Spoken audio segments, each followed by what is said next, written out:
Estamos começando mais um estudo, mais um programa Encontro com a Palavra. Eu gostaria que você soubesse, antes de mais nada, que é um prazer, uma bênção para toda a equipe do nosso programa, saber que você está aprendendo verdades bíblicas através desse trabalho. Passamos bastante tempo abordando o elo da compreensão. Temos falado sobre a importância de haver boa comunicação entre o casal e também compreensão. Hoje vamos continuar falando sobre o desafio de entender o seu cônjuge. Por que temos que entender o nosso cônjuge? Uma das razões é porque se o casal entender bem um ao outro, também conseguirá dividir as responsabilidades que envolvem um casamento e a vida em família. Existe uma divisão meio padronizada da divisão de tarefas no casamento. Quem faz as tarefas de casa, hein? Quem faz o quê? Como já dissemos em nosso último programa, essa divisão de tarefas não é definida com precisão na Bíblia, como algumas pessoas pensam. Muita gente já me perguntou como descobrir o versículo da Bíblia que fala sobre lavar pratos. Limparei Jerusalém como se limpa um prato, lavando e virando de cabeça para baixo.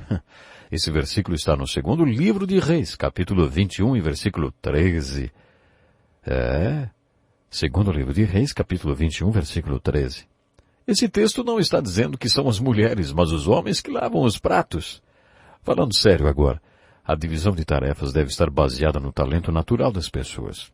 Tem uma coisa, os homens não carregam crianças na barriga por 9 meses, né? E isso já determina uma divisão de tarefas baseada no dom natural.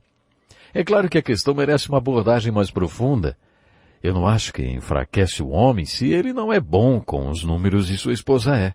Deixar que ela cuide da parte financeira da casa, por exemplo. Não tem nada de errado nisso. Nada de errado. Minha mulher e eu fazemos isso há anos, e tudo está muito bem. Ela me ajuda muito com os números. Sabe, eu não sou muito bom em matemática, não. Por exemplo, eu posso ser bom em outra coisa e ela não é. E eu sou ruim em matemática e ela é ótima em matemática. Ela é um exemplo na questão de matemática. Bom, mas a única coisa que eu quero é que ela me dê um pouquinho do dinheiro, né? Então o resto ela faça o que quiser. Então ela gerencia as nossas finanças e faz isso muito bem. Sempre, todo mês, eu preciso recorrer à minha esposa para que ela me ajude com as contas.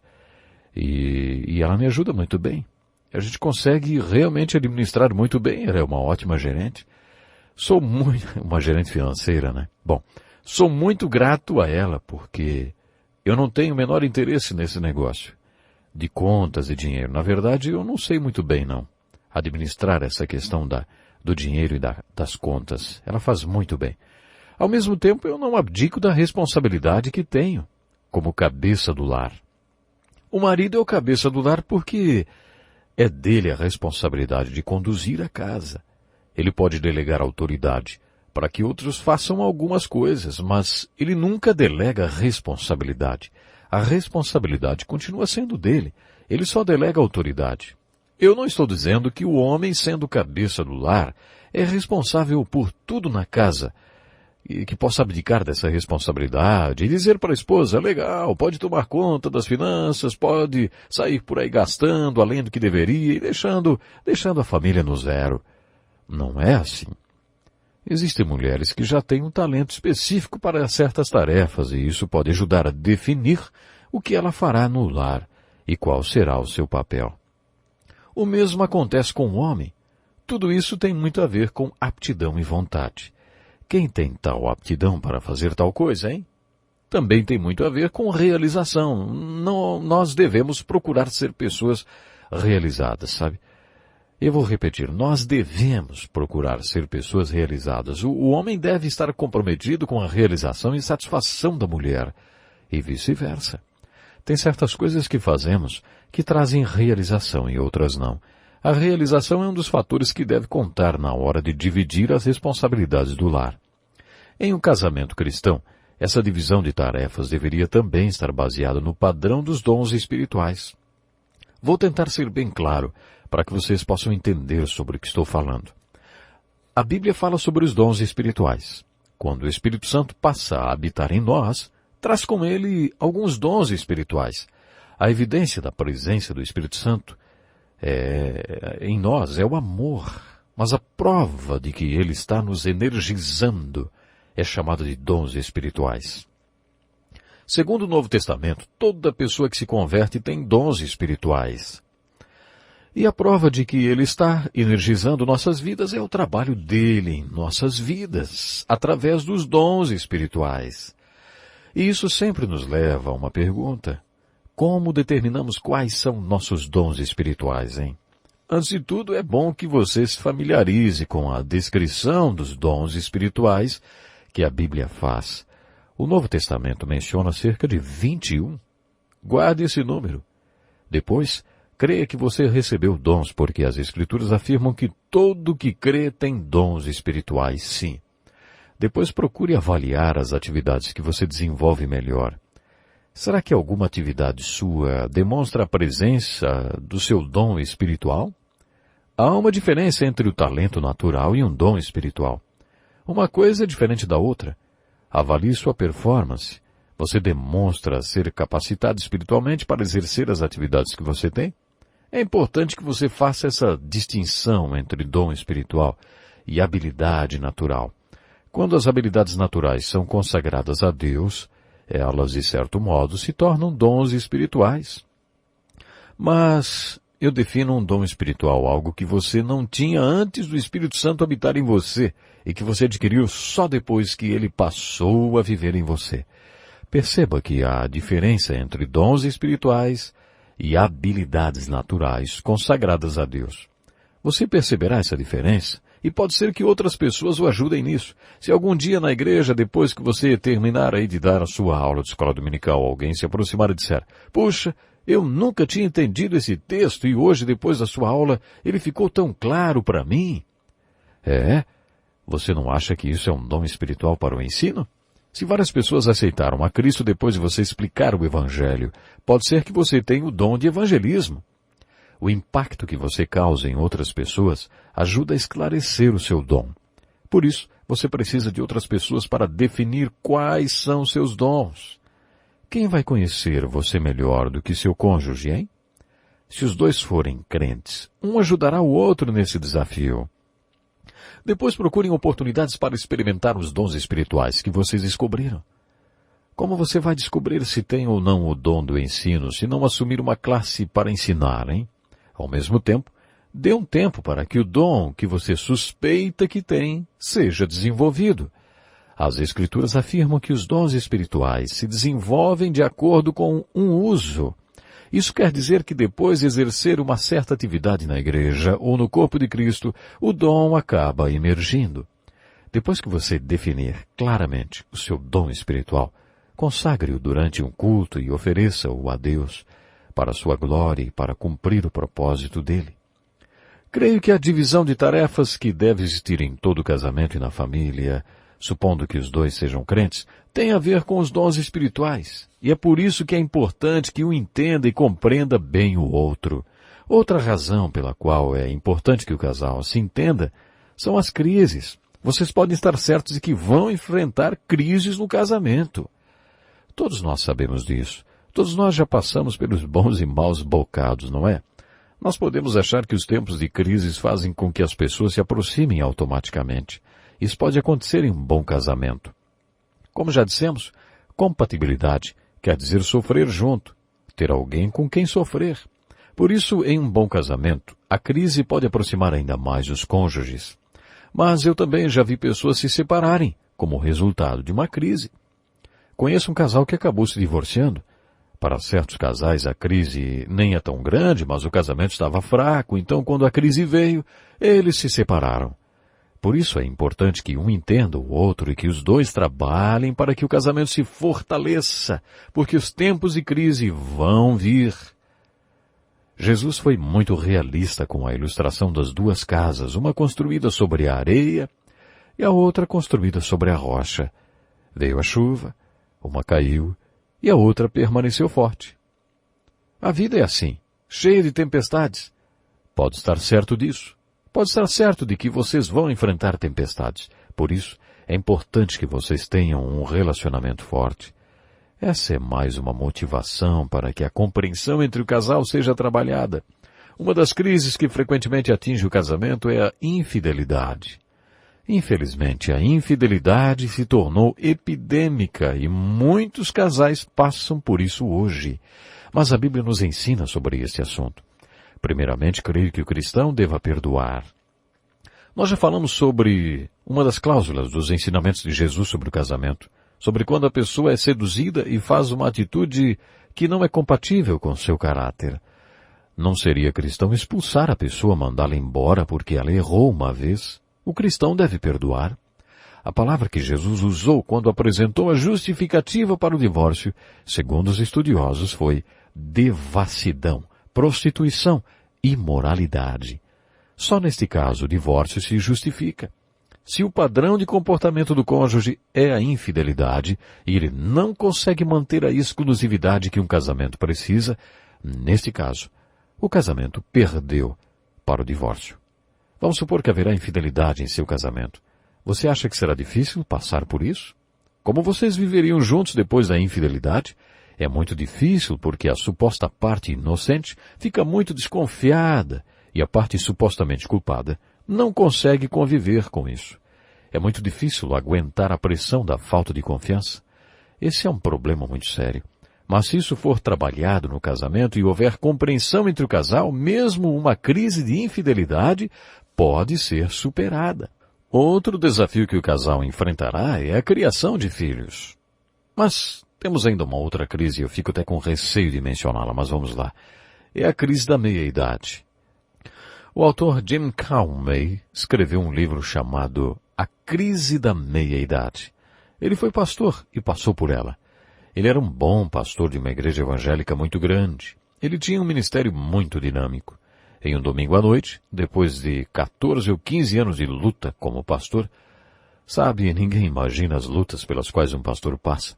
Mas depois de anos após anos lutando no seu ministério, depois de um culto à noite, ele entrou no segundo carro da família e simplesmente abandonou a família, ministério, abandonou tudo. Ele disse que nunca mais voltaria. Ele saiu deixando choro e tristeza na igreja. Depois que tudo aconteceu, ele ficou sabendo que muitos dos seus amigos de seminário tinham passado pela experiência também. Ele concluiu o seguinte: quando eu estava na puberdade, líamos toda sorte de livros que nos ajudavam a passar por essa idade crítica. Na época de me casar, também li vários livros que me prepararam para o casamento. Quando vieram os filhos, também havia uma variedade de livros sobre as crises que envolvem a criação de filhos. Mas eu nunca li um artigo sequer sobre a crise da meia-idade. E essa crise atingiu a mim e tantos dos meus colegas porque não sabíamos nada sobre o assunto, ele escreve. Foi então que ele começou a pesquisar e escreveu esse livro sobre a crise do homem de meia-idade. Ela acontece. Tenho plena consciência de que essa crise realmente acontece. Homens, eu não estou dando uma desculpa para vocês entrarem em nenhuma crise, viu? É claro que a crise também atinge as mulheres. Na verdade, tanto quanto aos homens. Segundo Jim Calmey, existe a crise de identidade pessoal. Todas aquelas perguntas que já vimos. Quem sou eu? O que eu sou? De onde vim? Para onde estou indo? Atingem a pessoa e ela começa a pensar que não é quem deveria ser, nem é o que deveria ser, não está onde deveria estar, e já passou tanto tempo e tal. Aí ela conclui que se tiver que fazer alguma coisa, tem que ser agora. Esse é um tipo de crise de meia-idade. Outro tipo de crise foi denominada de crise da compensação atrasada da meia-idade. Imagine um homem super bem-sucedido em tudo que faz, com boa formação acadêmica e vida profissional bem-sucedida. Quando ele chega nesse ponto, já tem uns 35 a 40 anos. Aí ele começa a achar que nunca aproveitou a vida, sempre só trabalhou e estudou. Foi o que aconteceu com esse pastor. Ele largou sua mulher com 2 filhos e durante 2 anos fez o que quis. Parecia até um colegial.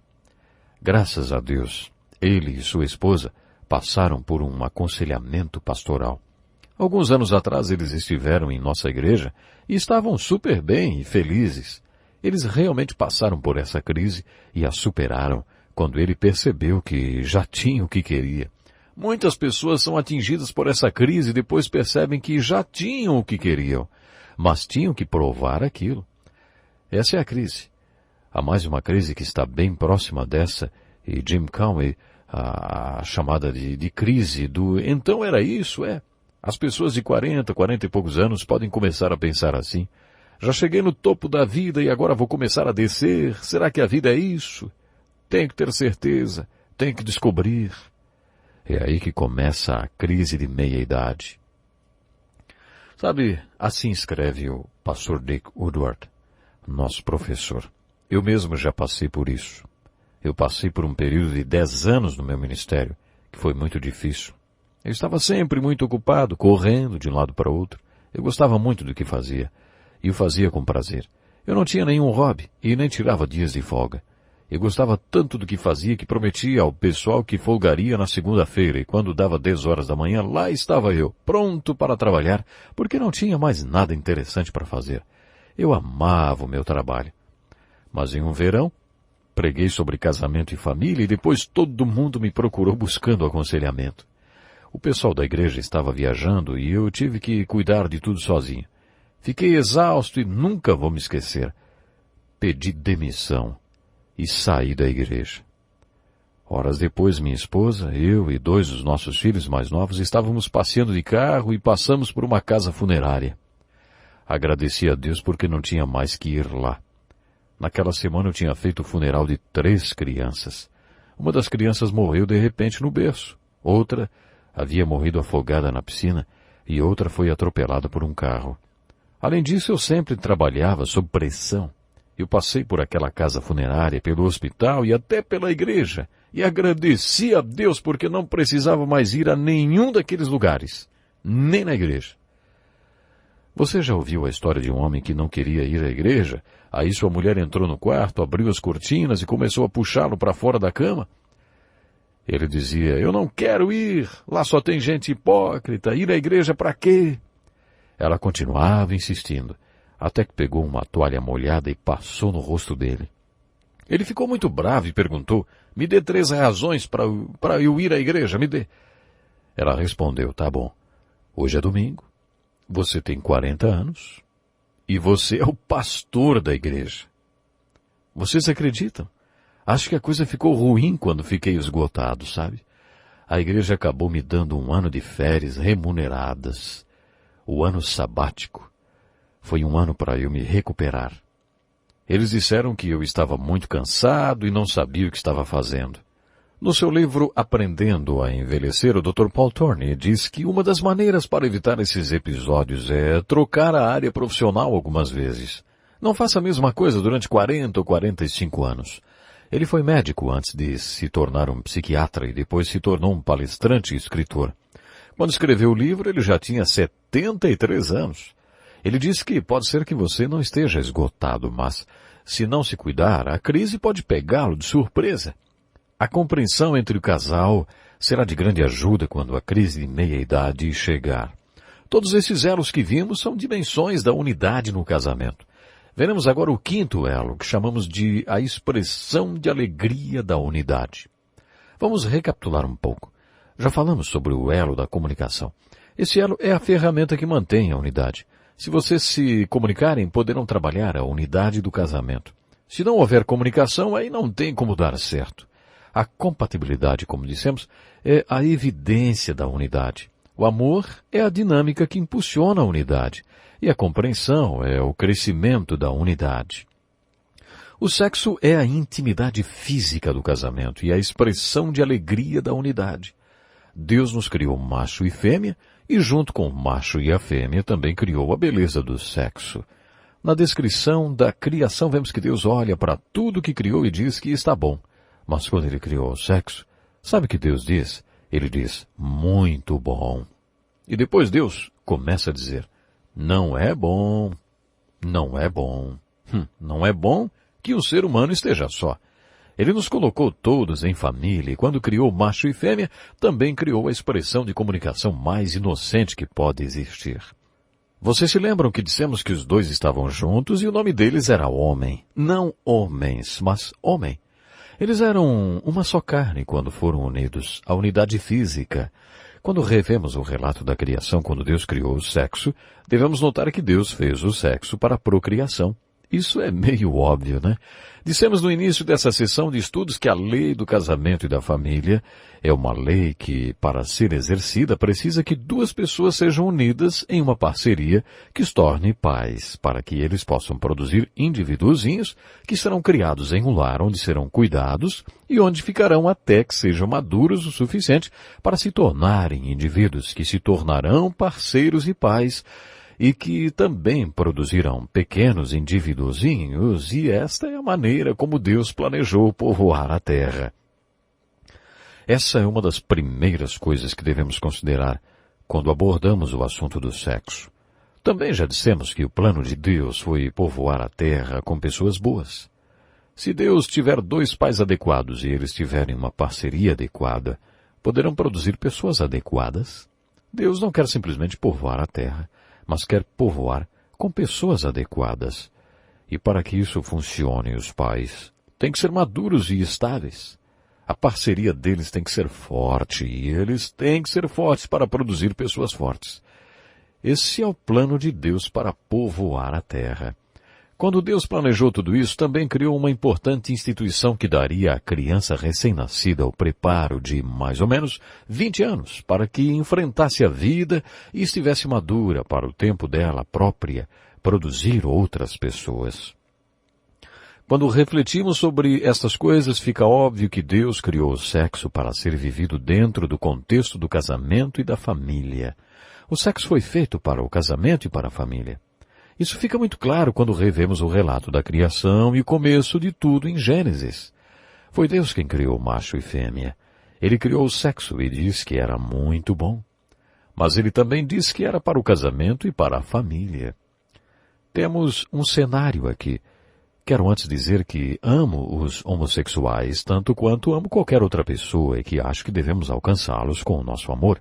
Mas isso não significa que vou dizer a eles que o estilo de vida deles é uma questão de preferência e que a aceito. Nem que aceito o casamento entre homossexuais. Nem que eles sejam ministros, simplesmente porque eles não se encaixam nesse cenário. Não foi isso que Deus quis dizer quando criou o sexo e disse que era destinado para o contexto do casamento e da família. E não se esqueça da família em todo esse contexto. Estes ensinamentos nos fazem perceber a importância vital do casal cristão na questão do projeto família. Já dissemos que a decisão de casar deve estar baseada na orientação divina. O que é o casamento aos olhos de Deus? Portanto, o que Deus uniu, ninguém separe. Este é um casamento aos olhos de Deus. É para isso que Deus uniu. O casamento, a decisão de se casar, deve estar baseada na orientação divina. O sexo é um assunto muito controverso e pessoal. E cada um de nós tem o direito de fazer suas próprias interpretações, ter suas próprias convicções e tomar suas próprias decisões. Deus nos deu a responsabilidade de decidir a respeito de ter filhos ou não. Se Ele quisesse, poderia ter feito de tal maneira que não teríamos muito o que opinar. Não teríamos escolha. Mas nós temos. Podemos decidir se vamos ou não colocar uma criança no mundo. Já que é assim, creio que as pessoas deveriam pedir sabedoria a Deus antes de tomar tal decisão e não se encantar com o sexo, que é a expressão física do casamento, a expressão de alegria de maneira impulsiva. Muita gente, quando se dá conta, já teve um monte de filhos. Nosso professor Dick conta o seguinte: meus pais eram contra a ideia de controle de natalidade e tiveram 11 filhos. Para eles, a escolha era de Deus e eles queriam povoar a terra com muitos missionários. Eles tinham essa motivação e não adotaram nenhum controle de natalidade. A princípio, eles queriam 6 filhos. Eu fui o 7º. Se eles tivessem adotado algum método anticoncepcional, eu não estaria aqui. Mas eles tinham o direito de escolher e eu respeito aqueles que ainda pensam como eles. Acho que, já que Deus nos deu o privilégio e a responsabilidade de tomar essa decisão, então devemos colocar nossos planos diante de Deus em oração. Se entendemos que Deus planejou o sexo para o contexto do casamento, porque Ele queria povoar a terra, então devemos começar a falar de sexo a partir daí. Outra coisa a ser observada é que, baseando-se no estudo das Escrituras, Deus também fez o sexo como um veículo de expressão para os casados. O sexo não tem apenas uma função biológica. Quando eu ainda exercia o pastorado e os casais me procuravam para falar sobre seus problemas sexuais no casamento, eu começava a conversar com eles falando da unidade espiritual e do fundamento da unidade do casamento antes de falar de sexo. Falávamos sobre comunicação e compatibilidade, sobre amor e as definições bíblicas de amor, sobre compreensão. Só depois falávamos sobre sexo. Mas eu quero lembrar você de que há certas informações que todos devem ter. As pessoas precisam ser instruídas a respeito do sexo. A informação ajuda muito nesta área. Minha primeira preocupação na área física do casamento é: o que você expressa através do sexo? Se não há comunicação, amor, compreensão, o que é que você está expressando, hein? Não é de se espantar que o relacionamento sexual de vocês esteja aquém do que deveria ser. Meu primeiro conselho para quem quer essa dimensão espiritual no seu relacionamento físico é prestar bem atenção no que chamamos de elo espiritual. Depois atente para o que falamos sobre comunicação e nos seus próprios conceitos sobre o que significa amar seu cônjuge. Relembre as virtudes do amor vistas no capítulo 13 da primeira carta de Paulo aos Coríntios. Paulo afirma que se você tiver o amor ágape, o amor de Cristo, o amor de Deus no seu casamento, o amor entre você e seu cônjuge terá todas aquelas virtudes. Em grego, a expressão tudo suporta significa estar seriamente comprometido com o bem-estar da outra pessoa. Experimente aplicar esse altruísmo santo no seu relacionamento físico. Será que durante o ato sexual você está comprometido com a satisfação e o bem-estar do seu cônjuge? Foi assim que Deus planejou o sexo e por isso devemos dizer que ele é uma expressão feliz da unidade. Qual é o grau de unidade de vocês, hein? Ele influenciará a sua unidade física. A maioria dos homens está interessado no prazer. Se você quer realmente ter uma boa vida sexual, estude e concentre-se nos outros elos. Quando você os entender, sua vida sexual melhorará. Deus planejou o sexo para a procriação, para ser um veículo de expressão do casal e para o prazer. Muitas pessoas não concordam comigo nesse ponto. Ainda existe muita influência puritana ou vitoriana nesta área, né? Eu não sei quando começou este conceito de que sexo não é bom e que Deus não tem nada a ver com o sexo. Eu já vi muita coisa surpreendente no meu trabalho com aconselhamento, mas ainda encontrar pessoas que acham que sexo não é bom, aí isso realmente é o mais espantoso, sabe? Quando alguém guarda em seu subconsciente a ideia de que sexo é sujo, essa pessoa pode vir a sofrer de impotência ou frigidez no casamento. A vida sexual no casamento tem que ser boa. Essas pessoas não conseguem conciliar essa ideia com o conceito que tem no subconsciente.